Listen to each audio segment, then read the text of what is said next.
And then that way, when you, put your name, affiliation in the Chat. chat.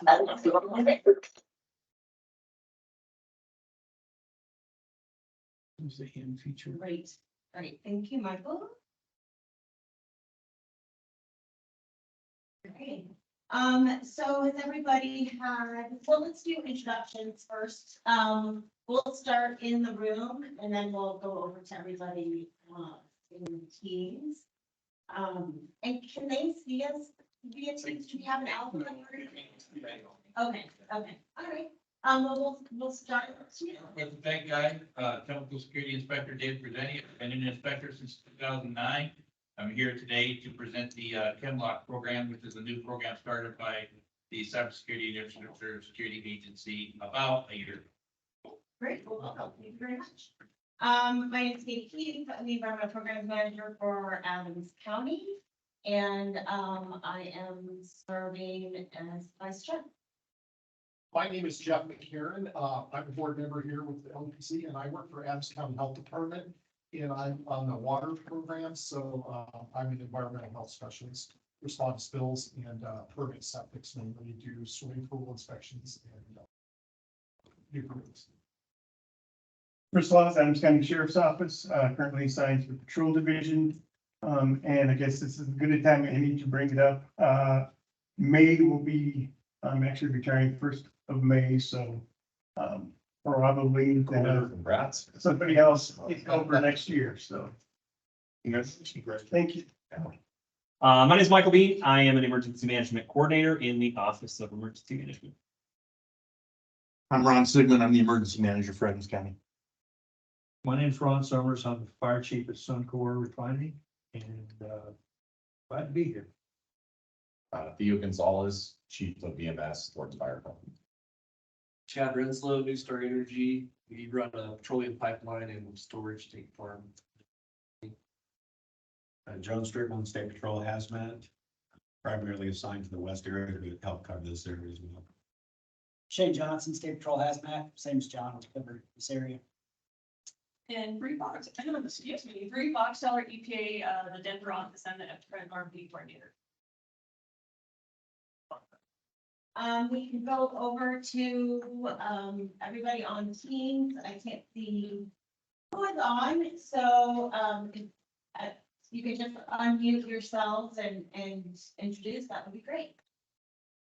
How about we start with the Adams County folks for those who are on Teams with Adams County.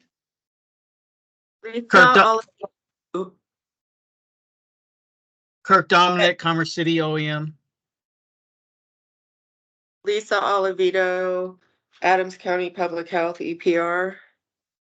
Stephanie Hackett, City of Brighton, Brighton Fire, OEM. Jennifer Zawodowski, Adams County Health Department, EPR. Mark Schumann, Adams County Fire. Ryan Doyle, Thornton, OEM. Gerard Lutz, Brighton Fire.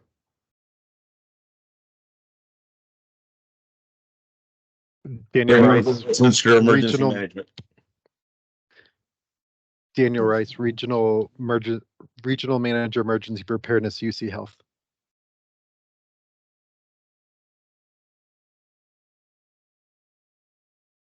All right. I think we got everybody. Wonderful. Has everybody had an opportunity? Do we have quorum? Meeting? You're on the board? 2, 3, 4. That's an excellent question. How many people do you need? I don't even know. I don't know. I'm not sure. I believe you need 5. Lisa, are you on the board still, or are you? No, I'm not on the board anymore. Okay, okay. Because Dean's not here, so that just makes it 1, 2, 3. I can be Dean's proxy. You could be Dean's proxy? Sure, he's not an actual board member. He's coordinator. Oh, he's not on the board. Dean's Oh, not. that's right, that's right. 1, 2, 3, 4. Is there anybody on Teams? Sorry that I don't see the attendance list that is on the board.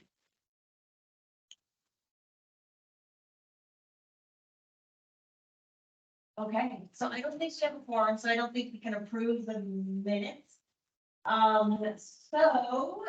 Next meeting, we will, before the end of the year, we will have, I guess, almost every quarter to approve. But I think that email went out to everybody, so,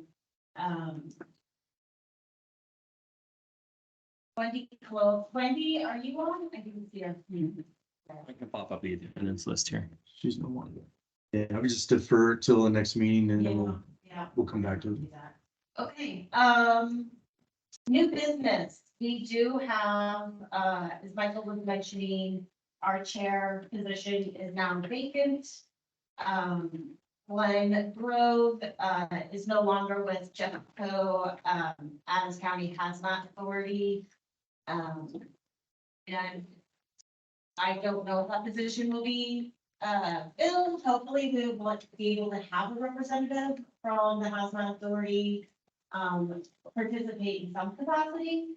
But that, if we have any, don't think our bylaws say it has to be the Hazmat Authority for chair. So if there's anybody interested in being the chair of the LEPC, and you are on the board, I think, since we can't obviously make a decision today, since we don't have a quorum, please let us know, put your name in the hat if you're interested in serving in that capacity. We'll have to wait to the next regular meeting so that we can actually elect, that chair position. But it would be good if you're interested, just to let us know and we can pass that information out, with our meeting minutes so that everybody's prepared, for the next meeting. All right, so moving right along, legislative and regulatory updates. Are there anybody have any legislative regulatory updates that are salient to local emergency planning or otherwise that they would like to share? Yep. Going once, going twice. All right, let's hold off on the partner updates. I'm gonna move things around and go to the presentation, and then we can do partner updates after that. So that I will hand it over to David. Okay. What? Pull that up second. Let's see. And so I forgot to get a clicker, so just let me know when you want the slide switched. If it works for you. Yeah, that'll work. Well, good morning, everybody. I'm here today from Homeland Security in kind of a different capacity, voluntary. And want to assure you that this ChemLock program is not a new regulatory program, but it utilizes the best practices and some of the lessons learned from running a regulatory program that used to be known as CPACs. I just want to make sure, can the people online see the presentation? Yeah, I was just typing. I can't see it. I'm hearing and you can see the red line. Right, Lisa's saying no and everyone else is saying yes. I can see it. Okay, so we got a yes, so we're good. It's up and running. Okay, so this new program, ChemLock is the name of it, was strategically chosen and to get past some legal hurdles to ensure that we can have a name that represents what the program's about. It's a voluntary program and it's a security program, and it's set up so that it can be used to work with any hazardous chemical for any business or stakeholder that has the hazardous chemical on premises and have a security concern or would like to maybe think about doing some security around that chemical. Okay, you can switch slides. So chemical security, it's sort of been an interesting ride since 2009. The program CPACs got stood up in 2007, Chemlock is here recently, but you don't have to look too far in the past to understand that there have been incidents of chemical nature that has really sort of raised the game in terms of thinking about security and how we secure the homeland and keep our citizenry safe. This slide represents some of the incidents that have occurred post 2007 that demonstrate the need for a focus on chemical security and security around hazardous chemicals, so that these chemicals, if you go ahead and switch to the next slide, I'm sure people can see the incidents and I can go through them individually. Around toxic and toxic precursor chemicals, flammable chemicals, explosives and explosive precursor chemicals. And all of these chemicals are used in an everyday purpose for various reasons. We have everything in the supply chain from where the chemical is manufactured, what's used to manufacture the chemical in some cases. When they say chemical precursor, I'm not sure that everybody really understands what a precursor chemical is. In a chemical reaction, you have to have reactant chemicals to make a product. And a precursor is simply a reactant chemical, is what a precursor is. They identify precursor in the sense that explosive precursor chemicals have some of them have a hazardous nature and some of them don't. But just because they don't have a hazardous nature doesn't mean that it can't be a target for a terrorist or an adversarial actor. So what Chemlock was designed to do was to take lessons learned off of a regulatory program called CFATS, Chemical Facility Anti-Terrorism Standards, which currently is authorization's been allowed to lapse as of the end of July. And we're hoping to get the authorization renewed in Congress. So given all the political stuff that's in the way of it right now, we'll just keep our fingers crossed and hope that CFATS can get reauthorized, because they had to focus on high-risk chemicals. But Chemlock, again, voluntary program, uses some of the best practices from the regulatory program, and will maybe be something that people can rely on to go to bolster up their security posture for their facility. Go ahead and run to the next slide. There are industries, several industries, different various kinds that have dangerous chemicals on site. I'm familiar with the top one, as I have a PhD in chemistry, colleges and universities, and you would be surprised how many hazardous chemicals are utilized in a academic environment, even though they're a smaller quantity in most cases. But when accumulated and put in the right kind of setting, can potentially be hazardous. So cold chain and refrigeration chemicals. So a good example of that is a meat processing or meat distribution facility. Oftentimes they use anhydrous ammonia for refrigerants, sometimes propane, and if it's the right kind of propane. Fisheries and hatcheries utilize things like hydrogen peroxide, which at the right concentration can be a precursor chemical to make an explosive. Energy and utility companies sometimes use chlorine gas in a cooling tower as a part of production of electricity. They have to utilize the cooling tower.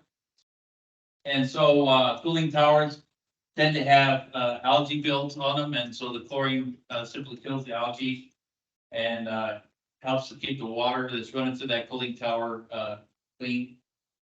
Agricultural production, fertilizers, anhydrous ammonia, ammonium nitrate. Laboratories, so it doesn't have to be a college or university lab, it could be a federal facility, or it could just be a commercial facility, a pharmaceutical lab. That might have some of these chemicals. Mining industry utilizes a lot of explosives. Industrial manufacturing, paints and coatings. For the most part, paints and coatings is going to have aluminum powder in there. And aluminum powder is one of those precursor chemicals that can be used to make dangerous explosive. Plastics manufacturing. Some of those chemicals were highlighted in a recent incident in Ohio. Was a train derailment. Some of the rail cars had some of these precursors that are used to make plastics. And it created a hazardous situation where they had to evacuate people and get people out of harm's way once they decided to burn the contents of the derailed rail car. Pulp and paper industry utilizes chemicals, everything from bleaches to stabilizers. Semiconductor manufacturing utilizes all kinds of toxic gases. Motor racing. A lot of people wouldn't think that motor racing would be one of those things where something really bad can happen. But you put enough nitromethane on the racetrack or around the racetrack, that's something that potentially could be a target for somebody to go after. Warehouses and distribution and water treatment. Now, water treatment is a unique one because a lot of the chemicals that were regulated under CFATs fall under the same chemicals for water treatment facilities, although they had an exemption from CFATs. But that doesn't necessarily mean that those chemicals wouldn't be a target for a bad actor. With all of these industries in mind, this is one of the reasons why they decided to go and stand up a voluntary program called ChemLock. Because ChemLock could then utilize some of those best practices and lessons learned to do security on a facility without regulatory footing behind it. Go ahead and go to the next slide. So, and then I want to introduce some of the things about ChemLock that you may not be aware of yet. It has a lot of flexibility in it. In the services that are offered, you can, for example, have an inspector like me come out and do an assist visit where we're just identifying what you have to protect and maybe what you currently have or don't have or would need in order to harden your security posture for the facility. So we have security awareness consultation, security posture assessment, security planning visit. This was broken out into 3 levels, okay? So say your first level is your on-site assistance. Your level 2 is where we would come out and help you develop a security plan. And your level 3 is something that goes sort of above and beyond just developing a security plan. We could maybe do an assist with exercises and drills and training courses. And we do have experts in cybersecurity infrastructure security agency in each region, all 10 regions that we have across the nation. They mimic the EPA regions to help people more on the local level and provide a service, render a service that's free of charge. Really, it's only going to cost you your time.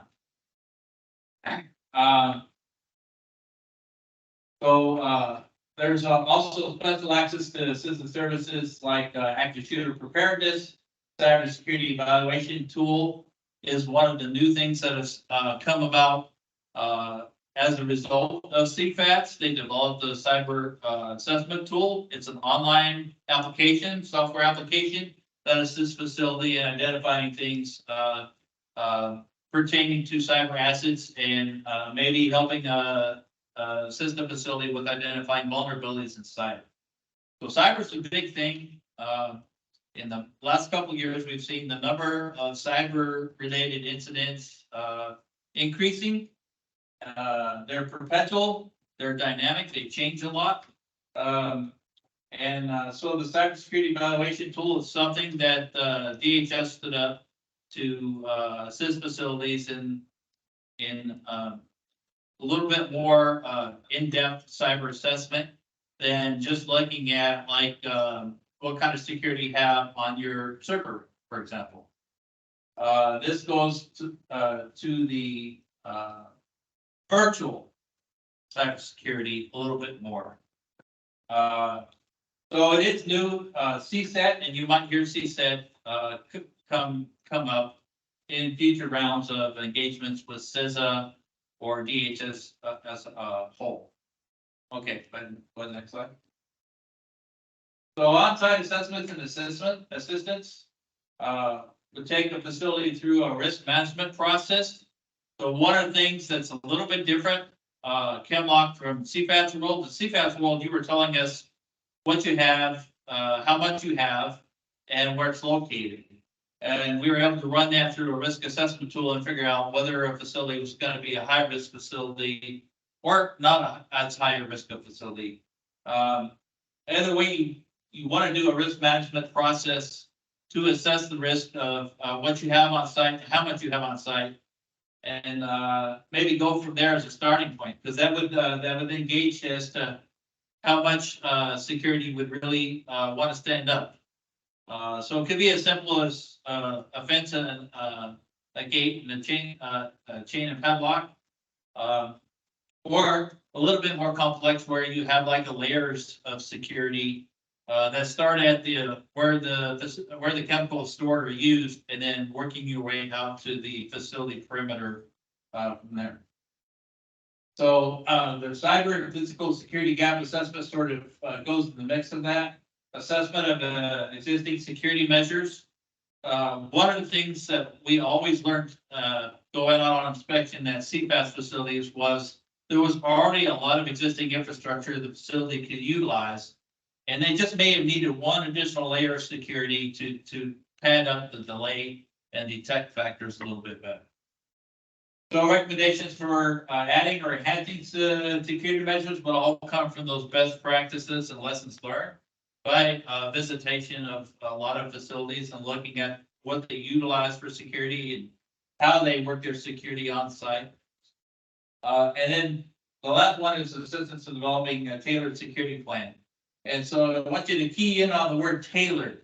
Basically, tailored means it's versatile. It's going to be something that's set up so that it works for the facility, and not like a cookie cutter type of situation where, you know, every facility is supposed to have the same kinds of security on site with the same kinds of deterrence, detection, and delay factors going in. Go ahead and go to the next slide. So with Chemlock, we have developed some guidance documents that help facilities out. It's sort of a way to kick the tires, so to speak, of the program. Look at some of these guidance documents, and it may, in fact, be something that garners some of your attention to, you know, not only protecting your property, your chemicals, your employees, but all of those neighbors that you have around you in the community as well. One of the things to know about these guidance documents is they don't have the same kinds of hurdles that we had in the regulatory program in terms of getting them updated. So you might see these kinds of documents being updated a little bit more frequently than you would in a regulatory program.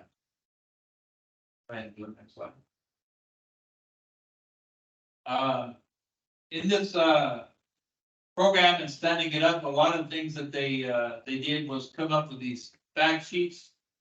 We're talking about just sort of the Chemlock overview, how to do a report on suspicious activity or security incident, which is sort of one of those big things that DHS utilizes to help connect the dots to make sure that we don't have some kind of an organized attack oncoming.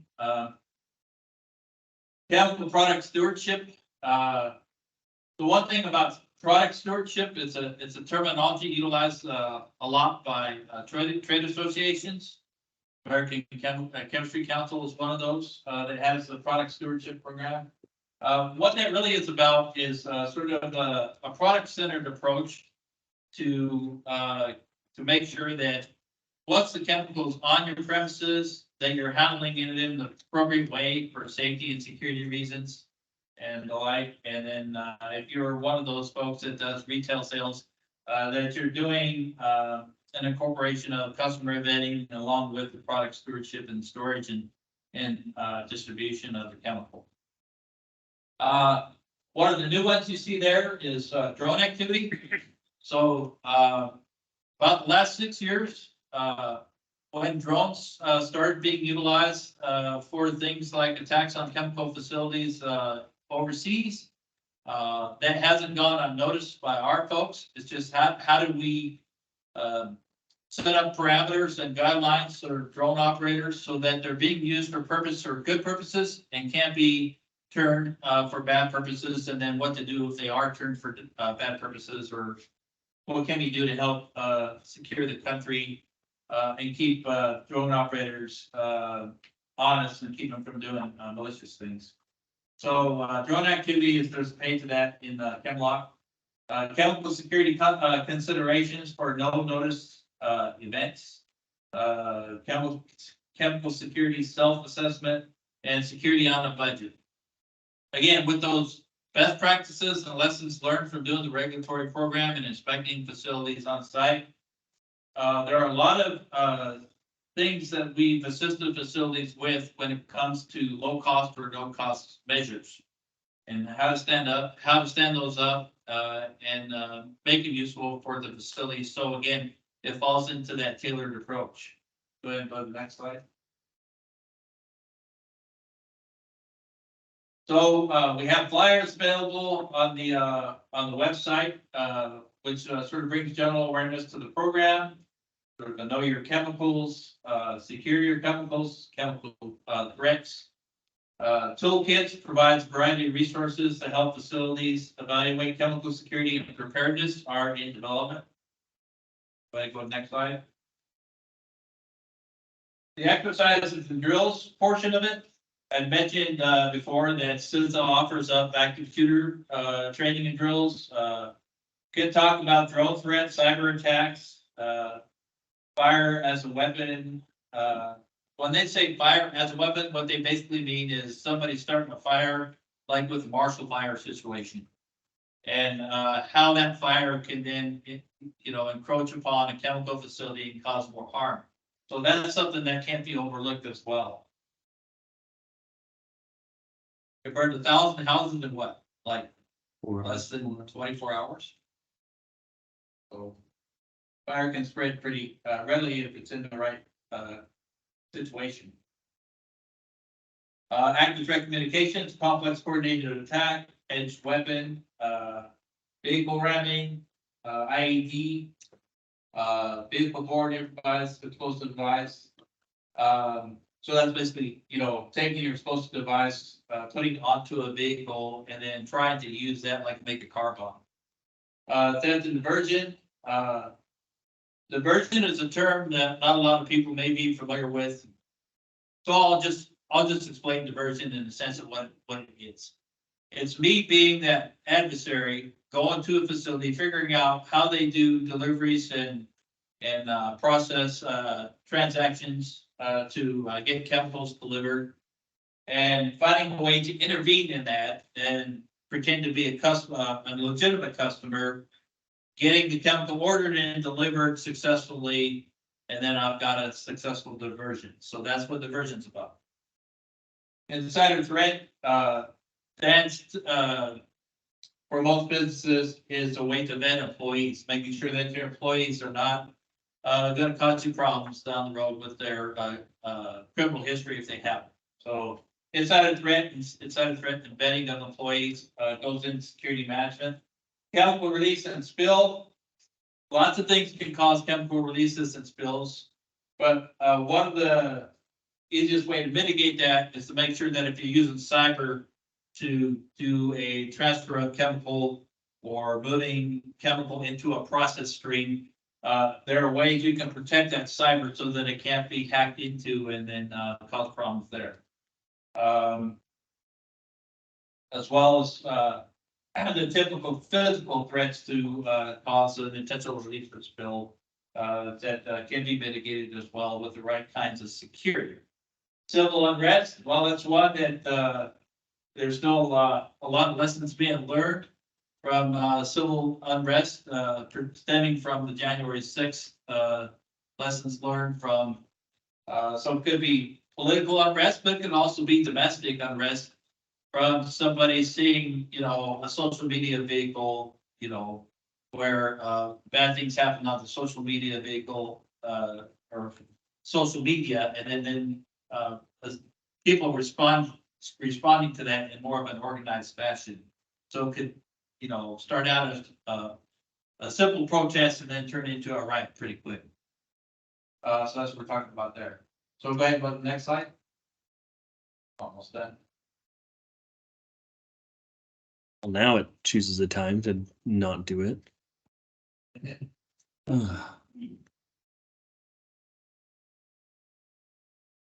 we go, training courses.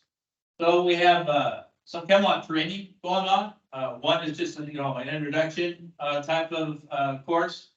And then there's a Chemlock training 2, which is a secure chemical security planning course. It's a more in-depth course that provides an overview of the Chemlock program.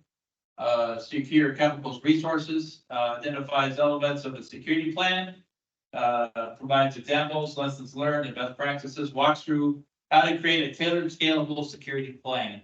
So there's your Chemlock trainings. Go ahead and go to the next one. And then special access to citizen services.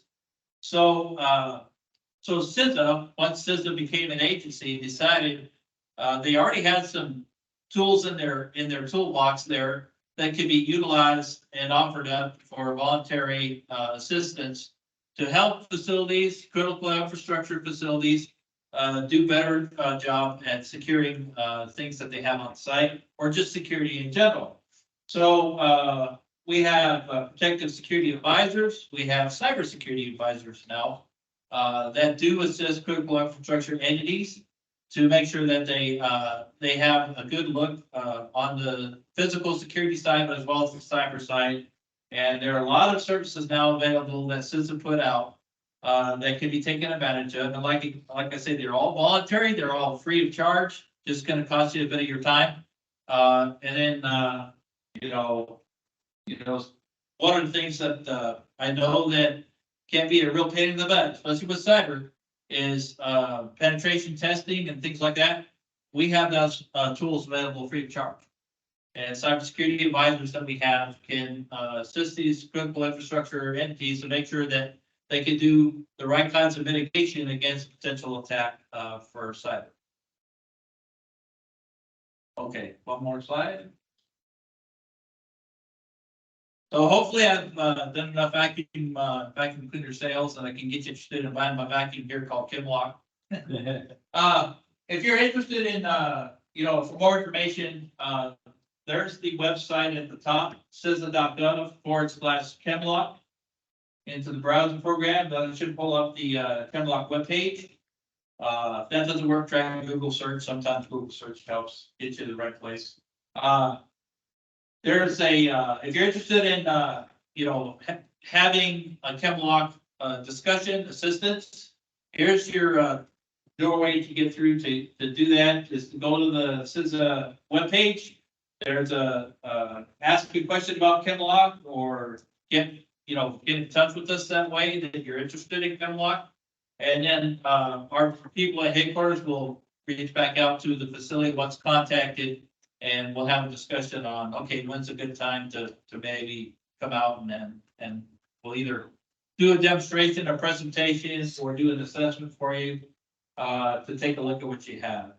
In our region so far, we've had one facility in North Dakota that has elected to see what Chemlock is more about. And so there were some things that they were able to provide to that facility, and specifically with regards to training and exercises that they could do, as well as some best practices on their physical security that we assisted them with, that they could do to help better protect the chemicals they have coming into their facility. And if I recall right, that was an ethanol-based facility, so trucking a lot of ethanol to that plant.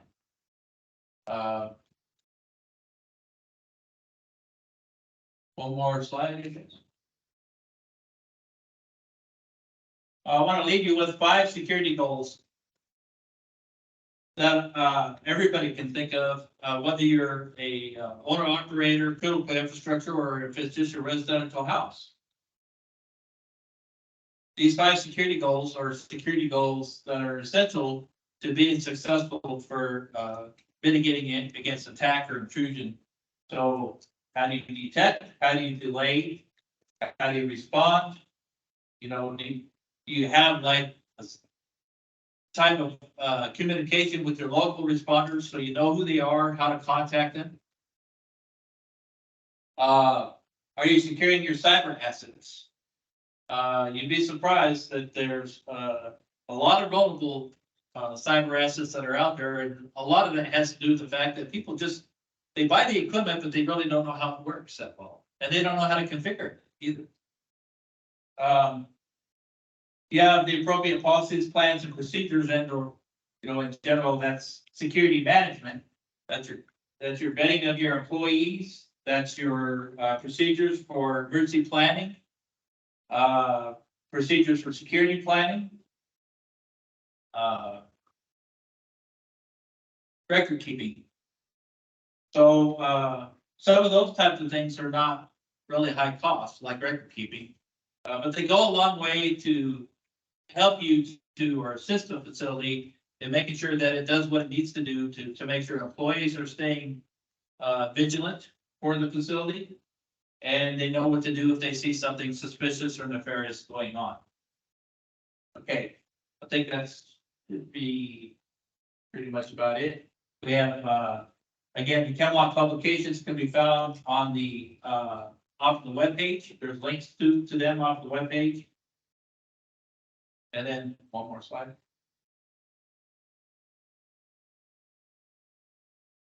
Did we go forward or did we go backwards? We went forward. We did? Okay.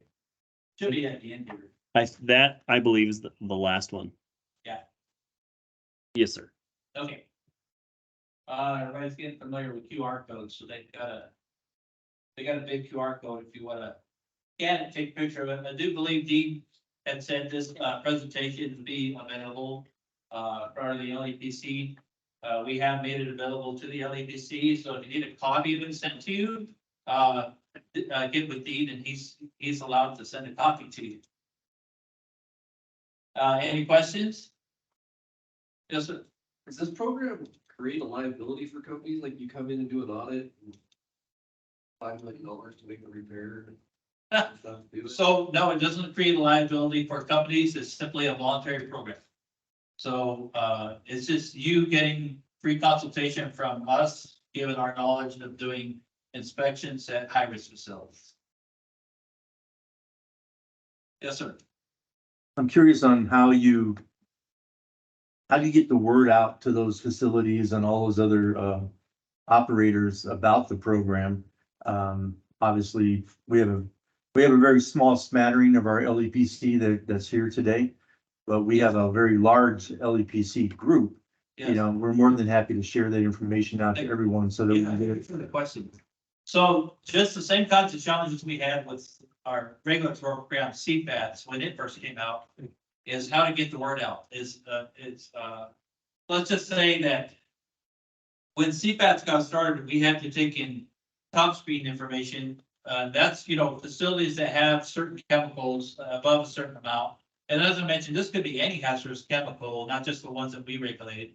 But just for starters, one of the things that we did do was we reached out to those facilities that weren't deemed to be high risk and offered them up the ChemLock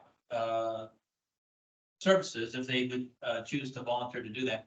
In addition to that, we're attending LEPC meetings. We're making mentions about the ChemLock program through that vector.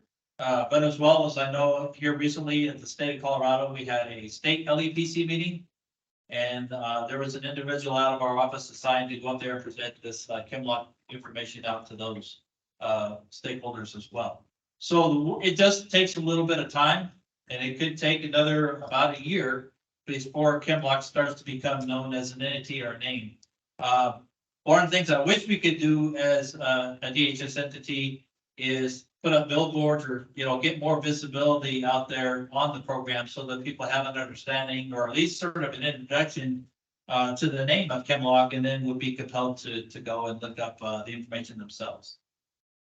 So just an aside to that, so if we, in my office, emergency management, if we put something together for business businesses within Adams County, for example. Uh-huh, And then maybe target some of the facilities we mentioned, such as hospitals, schools, sure. oil and gas facilities, other facilities that are in Adams County. Mhm. And we can start maybe pushing some of that out to get more exposure for it. Yes, please do. I mean, it's to their benefit, but then it's also to the county's benefit and to all of our citizens' benefit. For facilities to take advantage of this, at least, to get a sense of maybe what their vulnerability might be, or how easy it would be for, a malicious actor to come in and try to do a theft or diversion, or to do an actual attack and cause a problem. Thank you. Okay, if that's it, I thank you for your time. And thanks, Steve, for the invite to the LEPC. I do wish I could be talking about CFATs, but since they let it expire, we're restricted to Chemlock now. Thank you. Question online. Are there any questions from people online? Okay.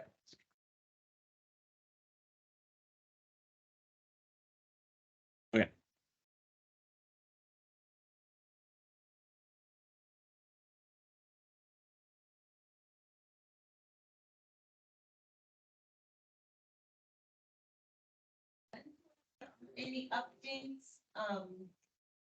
Yeah, do you have any updates? There's no big updates. We're still looking at the lithium plant in Brighton.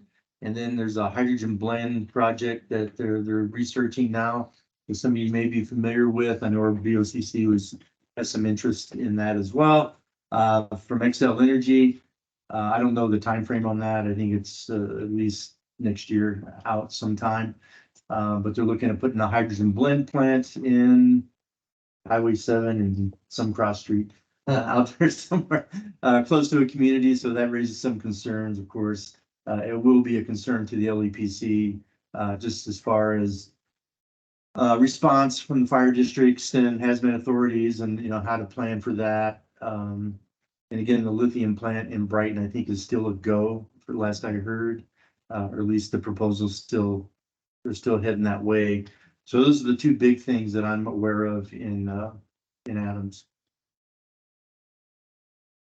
Yeah, I'll just jump in here. Ron, I just wanted to let you guys and the LEPC know that for the lithium plant, about a little less than a week ago, council did vote to rezone that area. So that's kind of paving the way for that project to move forward. So again, nothing definite yet, but everything's kind of moving in that direction. Thanks. Who's putting that plan in? Excel? Xcel is doing the blend, the hydrogen blend. They're looking at doing that. And I'm not sure who's doing the lithium. And There's technology. Is that still in the hydrogen blend from Excel? Is that still a pilot phase, or is it? yeah. Okay, so they're still piloting. So it's the reason it's closed to a subdivision is that it's a pilot project, and they will be delivering then that blended natural gas hydrogen to those and subdivisions, to those homes.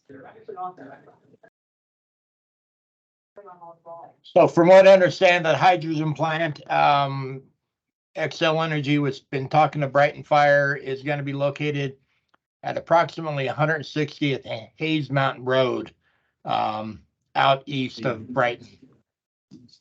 East of Brighton.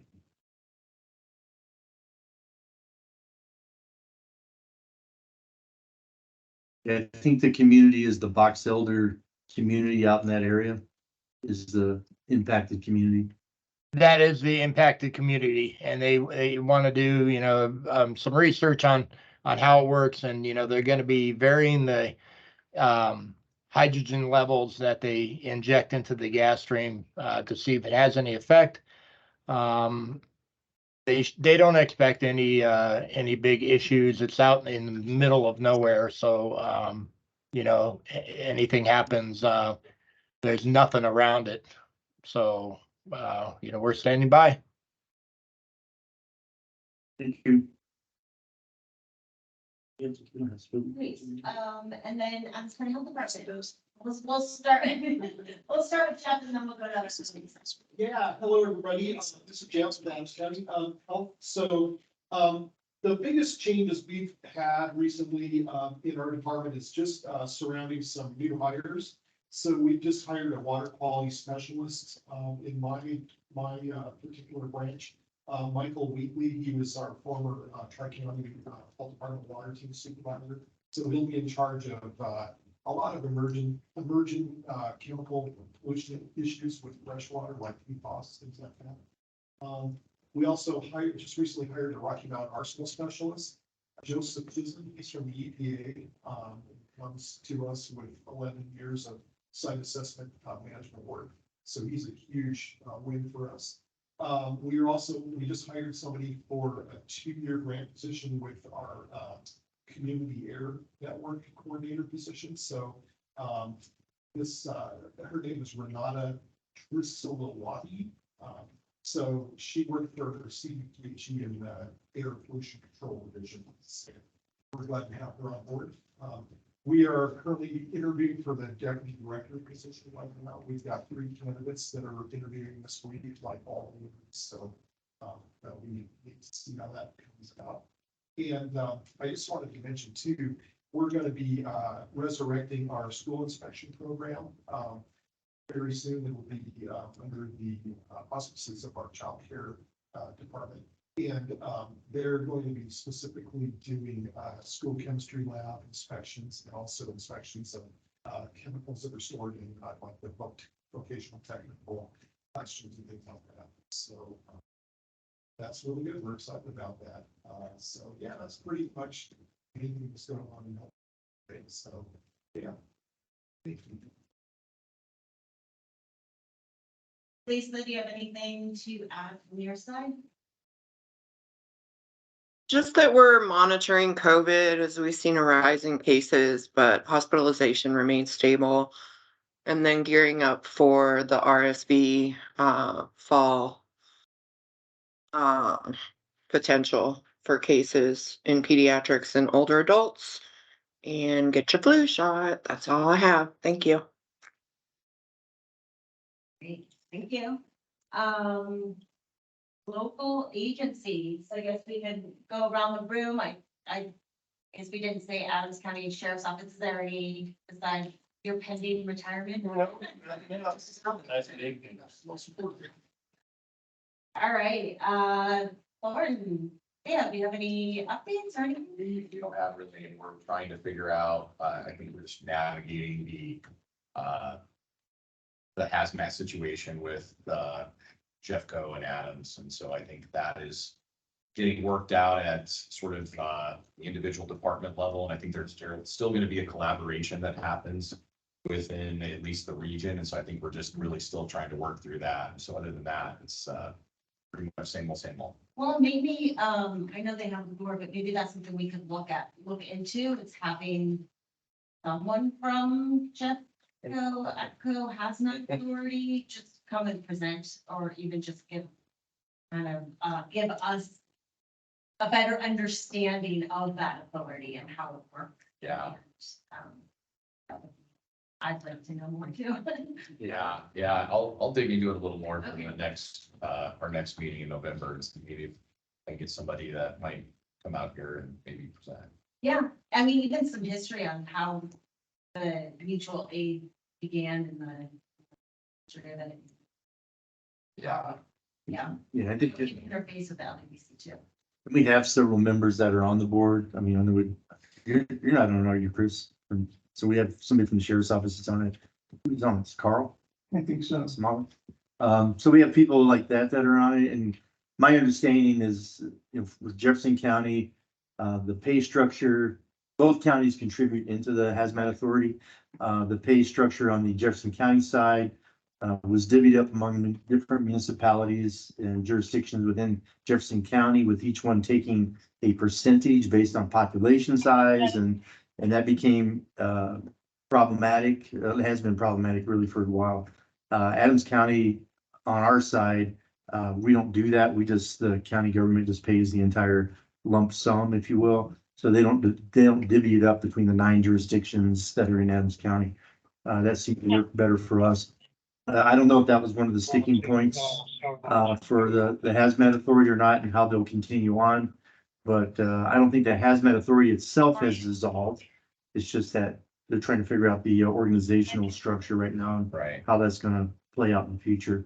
So we're kind of in a wait and see mode, I think.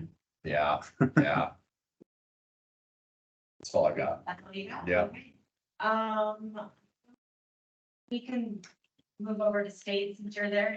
Any updates from, Nothing new, no. okay?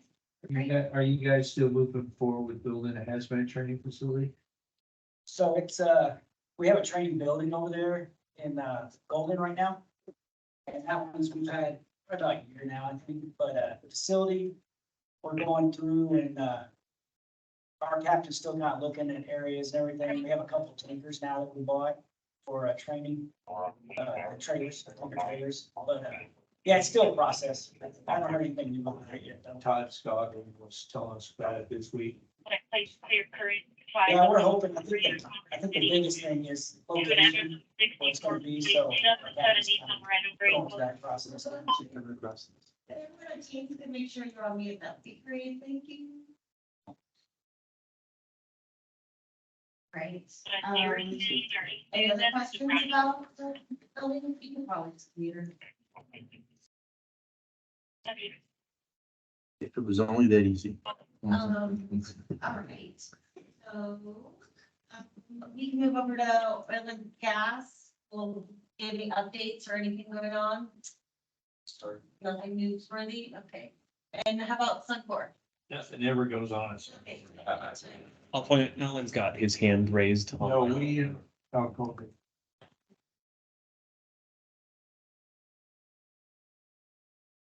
I don't know how long that's been up.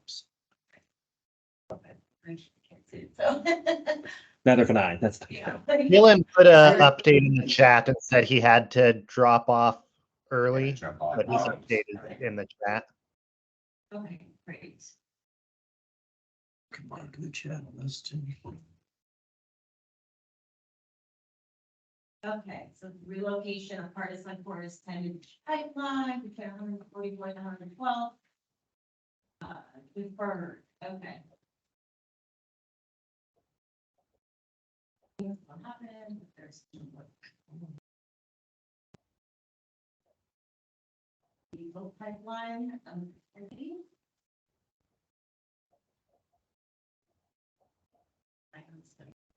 Do you want me to read this out? I think it's in the chat, so it's fine. Yeah. All right, great. Okay, so back to Suncor Fire. I'm not as long-winded as Dylan is, but that's a lot of good information that we need. We've had no secret, we had a busy year, end of the year last year, and we are coming out of it like gangbusters. We've had quite a lot of repair work that we've been doing. And then quite a lot of what we call a turnaround, where we basically take apart a unit and kind of put it back together again. That's always chaos with that many contractors in one small spot. But we were able to do that, very successful on our safety mission during that. Our exceedances are going down, our incidents are going down. From the fire department perspective, we just took delivery last week of a brand new engine. That's the first one we've had in like 9 years, but it is state of the art. 3,000 gallon per minute, 1,400 gallons of firefighting foam on it. We are evaluating foam. We don't use foam for anything on the facility unless it's an emergency. We don't train with it. We don't do anything. So we're doing pretty good with that. I'll be sending out a notice to a lot of you. We have a spill response training drill we were supposed to have done last week, but the South Platte River turned into a force 5 on the day we were supposed to be training, and our rubber ducks would be going way down the road. So we're moving that to October 27th. We'll be doing right South Platte at 104th. So I'll be sending out another notice today. Again, my guys are pretty good at it, but we're we're gonna go out there and throw some booms and just see if we can do it better. That's it. How often do you do that exercise? We do that, the full scale exercise as part of Open 90, the Oil Prevention, Pollution Prevention Act of 1990. We do that annually. Annually. And we have training, hazmat and spill response training internally all the time. But this is just a good chance for us to get out there and exercise and throw away. So we do send out a notice just in case somebody drives by and sees our fire and spill equipment on the river. I think last year we had somebody from the water department come and wanted to do water samples of what we were capturing. But you know, we definitely welcome the feedback, participation. Is it something that you would, I'm just even thinking, Jeff, I don't know who would, is anybody in the health department, if there's, you respond if there's like an outfall or something going into it, but like, just wondering if, do you send notifications to local agencies as well as when you said? Yeah, anytime we train, we normally send out notifications. I normally will send it out to AdCom and any response agencies, I'll send that out and forward it over to them just so they're aware. They start getting phone calls of what's going on at some Yeah, court. we put signs out that says, you know, our fire department's training and things like that. Great, and then, last but not least, our central agency partner. Well, I'll keep it short. So, again, $3. I don't have a ton from EPA right now. We're still waiting to hear the proposal for the RMP risk management program, what's going on with that. But as with everything that comes out of DC, it's slow. So, we'll wait and see. I know the work group just closed on the Clean Water Act hazardous worst case discharge planning regulations, that big mouthful. Basically, that's the FRP for chemicals to water. You know, especially you oil guys, you're familiar with FRP plans, oil to water. This is the same type of construct, but again, for chemicals to water. We're still waiting to see. We have the proposal that's been out there. We're waiting to see what's been tweaked and then what's finally blessed by OMB Office of Management budget. So again, I don't know how things will be delayed. They're hoping by the end of the year, we'll hear some final things. So for that part, that'll be, you know, a big push on our side to make sure that industry is well educated on, hey, what's going on, what's the expectation of some of these things too. So we'll definitely be out about working with you all, since I know there is a number of industries up here too to try to partner with that. You know, participated in the Colorado LEPC conference. So, you know, for those of you that were able to participate, I think it came off very well. There's a lot of good collaboration, you know, and especially with our office, we definitely try to reach out both LEPCs and facilities. So you use Adams County, if there's a way we can help bridge that gap, some of the educational piece for facilities, certainly let us know. I just sent out the quarterly newsletter. I don't know who all is on said mailing list. I know Dean gets it, so he probably forwards it out accordingly, but you know, certainly if there's any information on there too, if there's training needs, let us know. I know our office is supporting Region 9 with the Maui wildfires, so a lot of us in our office or OSCs are kind of rotating in and out, helping with deployments and whatnot. So it might be a little bit slow to get back to if there's immediate needs, but there's certainly people in our office that can help as we're kind of going through that. I think right now that's about all. You know, we're kind of looking at next year. We're just getting budgets together and kind of what training and some of those needs. So certainly feel free to reach out. And if you want to join said email list, you know, I can get your business card or jot down your email. I'm happy to share that. And Dean got that yesterday and so did I, and he'll be forwarding it out to the LEPC. The reason, the newsletter. Yes. He sent out, he'll be forwarding that out to the LEPC. Okay. He's off right now. Okay. But he'll be back tomorrow. Great, thank you for that. I'm gonna back over to Michael to finish off the meeting. Like 5 minutes. Yes, yeah. Thanks, Kate. Sorry. I appreciate you being here and your leadership, so thank you. I guess we're finishing updates. Is there anyone else online or in the room that would like to provide any updates from any area? This is Alex with Veolia. Sorry if I missed the spot earlier, but No, we're kind of jumping around. No worries. Veolia is going to do an open house, so any agency or our customer partners or neighbors are welcome to come by for lunch, October 16th, 11 to 2. Tours of the facility, free food. Come on by. Awesome. Thanks, Alex. And I'll just throw out one more thing as well. If you're keeping up on legislation and updates, the climate justice is becoming a big issue as well. So there's probably going to be stuff out, more stuff coming out in the future about that. And so just something to keep on your radar. And this is Lisa. I'm providing the spill reports for this quarter for Dean. July, we had a lot of reclaimed water, raw sewage incidences, the CDPHE, Water Quality Control Division handled on their end because of permitting. These were water treatment facilities. We had a resident with an unpermitted asbestos removal. That contractor was also handled by CDPHE.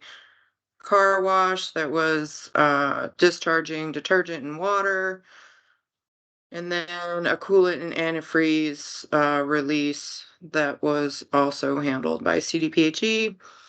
August, again, we had 3 reclaimed water incidences and 1 raw sewage.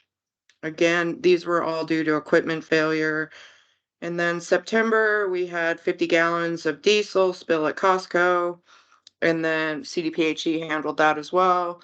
And then a residential motor oil case, motor oil leading to a storm drain that both EH and Aurora Environmental Health and Code handled that. That's what I have for this quarter. Thanks, Lisa. Jason, I saw you raise your hand.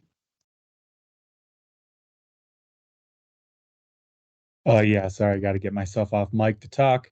I wanted to provide a little update for you guys for the excavation world. I'm with Colorado 811. I'm your damage prevention liaison. So I wanted to give you guys a little update on that. So last month, we had right around 13,000 total tickets submitted in Adams County. And those are just anybody going to excavate for any reason. That includes damages, everything. So right around 13,000, and that accounts for 10.7% of the total state tickets. So we account for a lot of the excavation world in the state of Colorado. So out of those 13,000, right around 10,500 were normal tickets. So just people contacting 811 and telling us that they're going to dig. So last month we had 100 damages exactly, and that accounted for 8.9% of the damages processed in the state of Colorado. And we also in Adams County last month had 287 emergencies called in. So that's for pipes breaking, things like that. Any emergency that happens that an excavator needs to dig right on the spot, needs to dig today. So that accounts for 7.6% of all the emergencies processed in the state of Colorado last month. So just a little update for you guys as far as that's concerned. And then excavator re-notifications. So for those of you guys that don't know what that is, it's essentially when an excavator puts in a ticket and does not get a utility owner doesn't respond to the ticket or doesn't give the excavator what they need, and they need to get that utility owner back out to the job site. So there was right around 1,200 of those last month, and that is a really large increase from last year in the month of August. So last year in the month of August, we had right around 300 re-notifications, and that is a big increase from 1,200 last month accounted for in Adams County. So big increase there. So as far as total excavator re-notifications in the state, we account for 15.6% of those. So that's quite a large number there.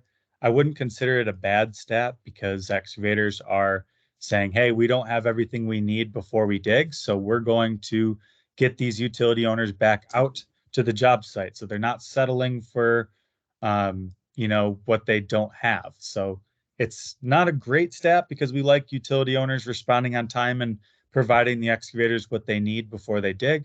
But also the excavators are saying, hey, we don't have everything we need. We need you back out here. So that's all I have prepared for you guys for the Adams County update for the excavation world. Awesome. Thanks, Jason.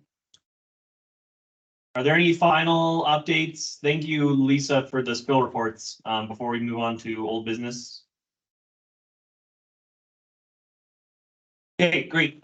Just some updates. Dean did some good work with our communications department on getting some posters printed out.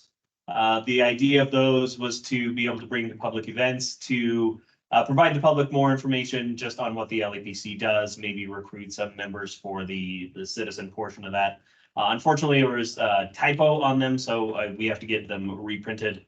But those will be available for future events. So nice job to Dean and our comms department for doing that.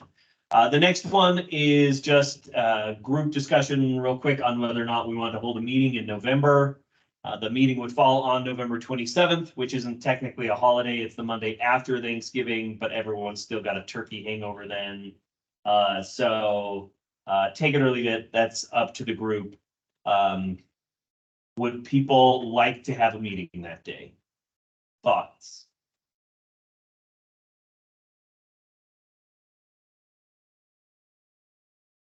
I'm good Makes either no way. difference. Yeah, me too. Yeah. Because we're gonna have to deal with the chair and then. I think conversations with Dean made me get the impression that we were going to handle the chair elections in January. Oh, okay, so It's the new year, so Okay. it's not necessarily critical that we hold a meeting in November. Okay. I don't think we have anything critical to handle besides that, which I think we were going to handle in January. So does anyone see any critical reason why we hold the meeting besides holding a meeting? No, Not I sure don't. January. All right, then we will cancel that meeting, celebrate the holidays, and we will come back in January.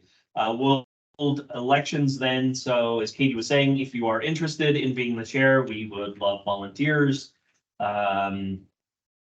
I think that's it. I'll just toss out one announcement. I don't think it got brought up under the additional announcements.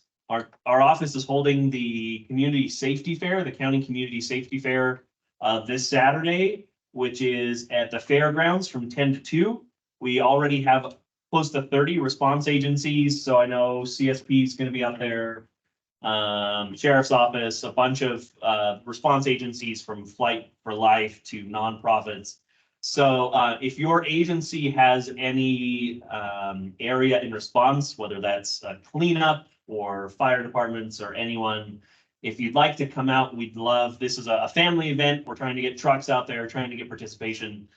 So if you have anyone available and you're interested in participating in that, and you haven't already signed up, please get with me or with Kyle Lopez from my office. We'd love to have you at that event. It should be fun. That's from 10 to 2.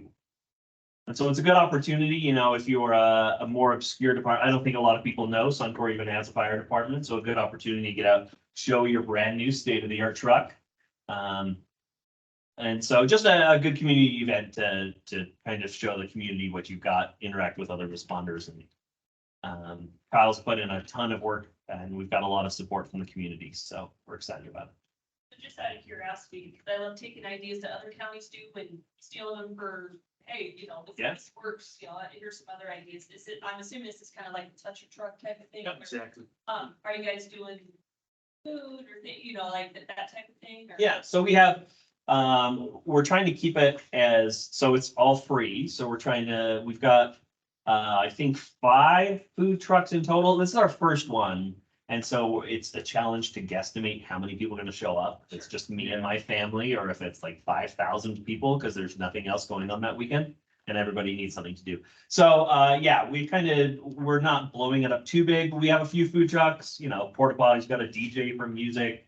But yeah, the idea is that it's out of the fairgrounds, huge parking lot, lineup, fire trucks, police cars, SWAT vehicles, bomb vehicles, plows. We've got helicopters from Flight for Life coming in, so, yeah, pretty straightforward. It's not overly complex. There's a lot of moving parts, but yeah, it's essentially bring your family out, meet first responders, see some cool stuff. And